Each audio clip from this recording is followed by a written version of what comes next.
Haleluya, haleluya, haleluya, haleluya, haleluya, haleluya. Berbahagialah orang yang menyimpan sabda Allah dalam hati yang baik dan tulus ikhlas, dan menghasilkan buah dalam ketekunan. Haleluya, haleluya, haleluya.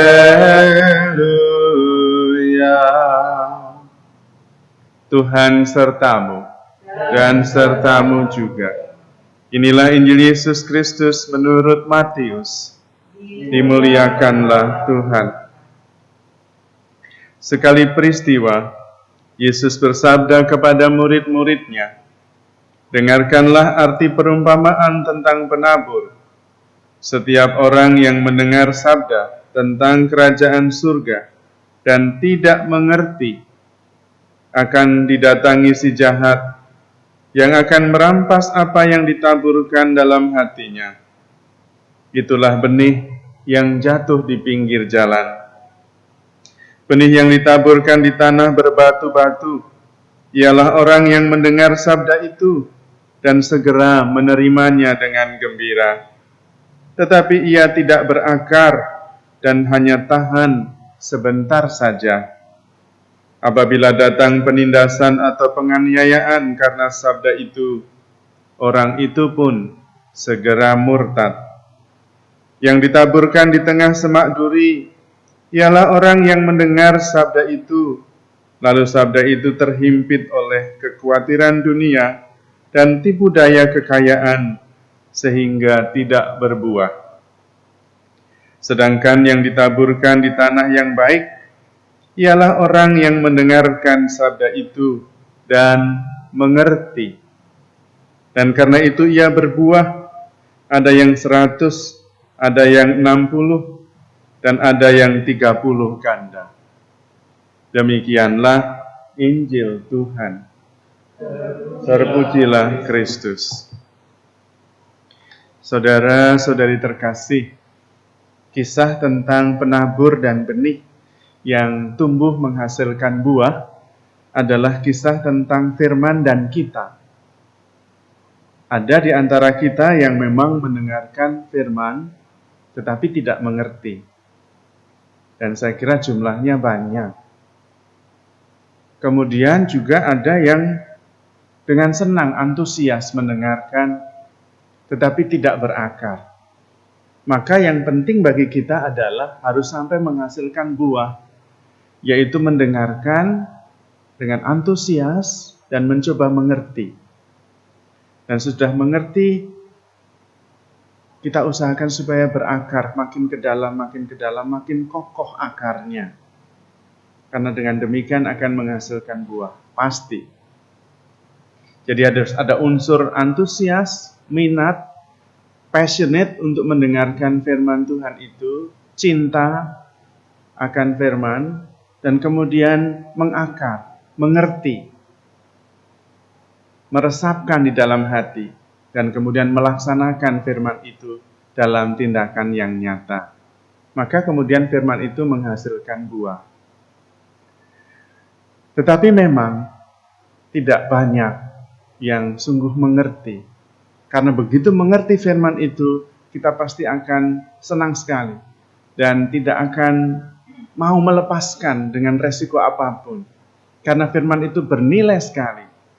Itu seperti orang yang menemukan mutiara yang berharga, lalu kemudian menjual segala-galanya demi bisa mendapatkan mutiara itu. Seperti juga orang yang menemukan harta terpendam.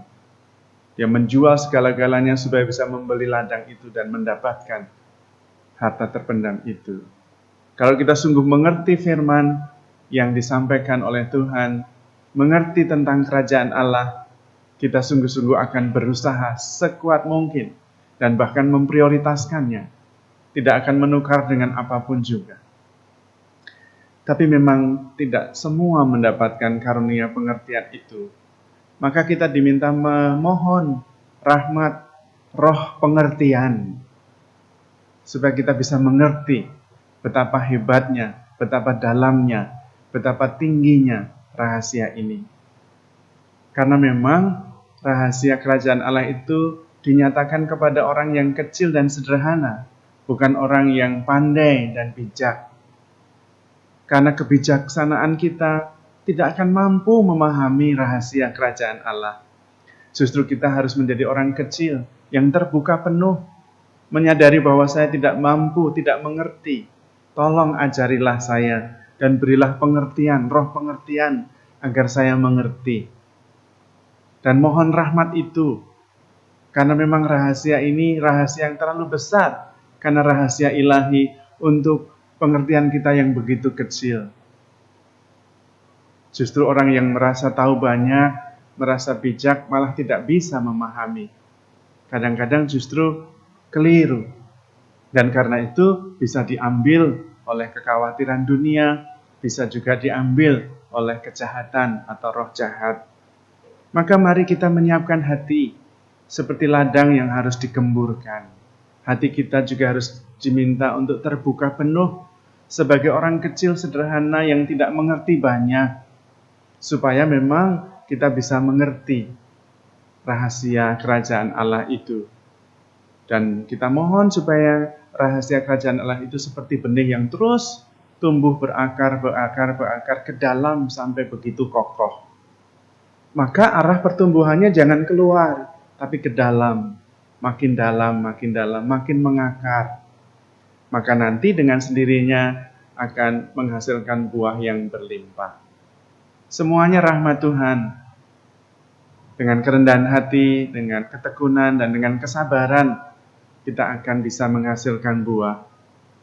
Tetapi sekali lagi kita harus mohon rahmat, roh pengertian, ketekunan, dan kesabaran.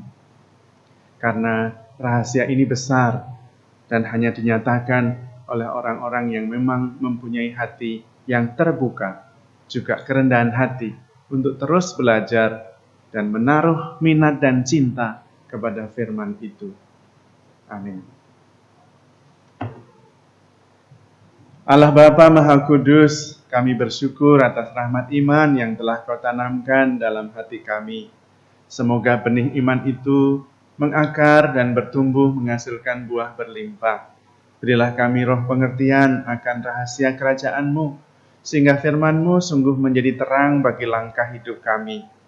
Bantulah kami agar dengan kerendahan hati dan ketekunan tetap setia, tekun melaksanakan kehendak-Mu. Sebab Engkaulah Tuhan dan pengantara kami. Amin.